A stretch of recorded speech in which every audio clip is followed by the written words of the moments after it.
हिमाचल के बाद आइए बात करते हैं प्रधानमंत्री के छत्तीसगढ़ दौरे की। छत्तीसगढ़ के सरगुजा में प्रधानमंत्री विजय संकल्प शंखनाद महारैली को संबोधित कर रहे थे। इस रैली में प्रधानमंत्री ने आतंकवाद पर बड़ा हमला किया। यही नहीं, उन्होंने कांग्रेस का कनेक्शन आतंकवाद से भी जोड़ा, उसको विस्तार पूर्वक समझाने की कोशिश की।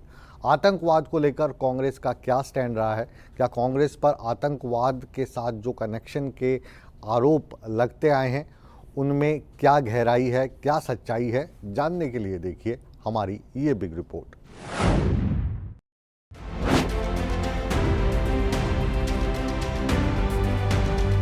लोकसभा का रण फतह करने के लिए तमाम राजनीतिक दल एड़ी चोटी का जोर लगा रहे हैं। दूसरे चरण के चुनाव प्रचार का शोर बुधवार शाम को थम गया। इससे पहले प्रधानमंत्री Narendra Modi full action mode में नजर आए। प्रधानमंत्री ने छत्तीसगढ़ के सरगुजा में चुनावी हुंकार भरी। अंबिकापुर में विजय संकल्प शंखनाद महारैली को संबोधित करते हुए कांग्रेस पर करारा प्रहार किया और कहा कि कांग्रेस के इरादे नेक नहीं हैं। कांग्रेस संविधान बदलकर एससी, एसटी, ओबीसी का हक अपने वोट बैंक को देना चाहती है। भाई और बहनों, ये सिर्फ आपके आरक्षण को ही लूटना नहीं चाहते, उनके तो और बहुत कारनामे हैं। और इसलिए मेरे आदिवासी भाई बहनों को कहना चाहता हूं, मेरे दलित भाई बहनों को कहना चाहता हूं, मैं ओबीसी के भाई बहनों को कहना चाहता हूं, ये कांग्रेस के इरादे नेक नहीं है, संविधान के अनुरूप नहीं है। कांग्रेस के घोषणा पत्र पर भी प्रधानमंत्री ने सवाल खड़े किए। साथ ही कांग्रेस पर महापुरुषों की बातों को दरकिनार करने का आरोप लगाया।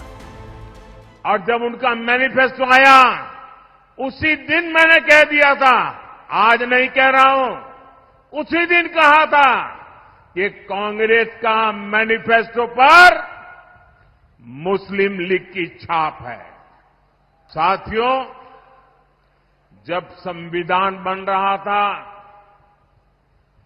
काफी चर्चा विचारणा के बाद देश के सभी बुद्धिमान लोगों के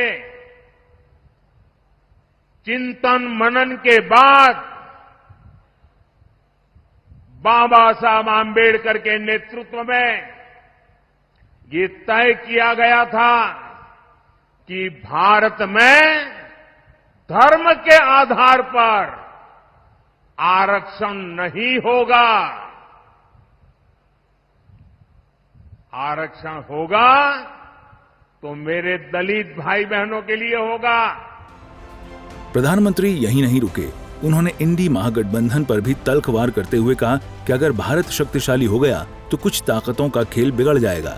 जब मैं विकसित भारत कहता हूं तो कांग्रेस वालों का और दुनिया में बैठी कुछ ताकतों का माथा गर्म हो जाता है।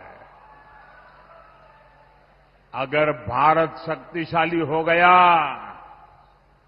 तो कुछ ताकतों का खेल ही बिगड़ जाएगा।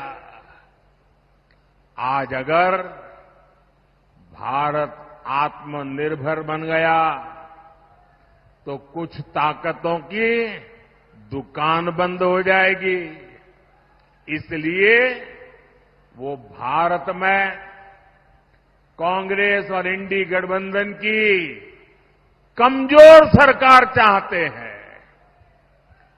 ऐसी कांग्रेस सरकार जो आपस में लड़ती रहे।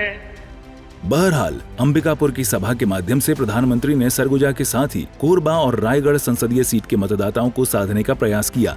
सरगुजा और पड़ोसी लोकसभा सीटों पर 7 मई को मतदान होना है। सूर्य समाचार के लिए ब्यूरो रिपोर्ट।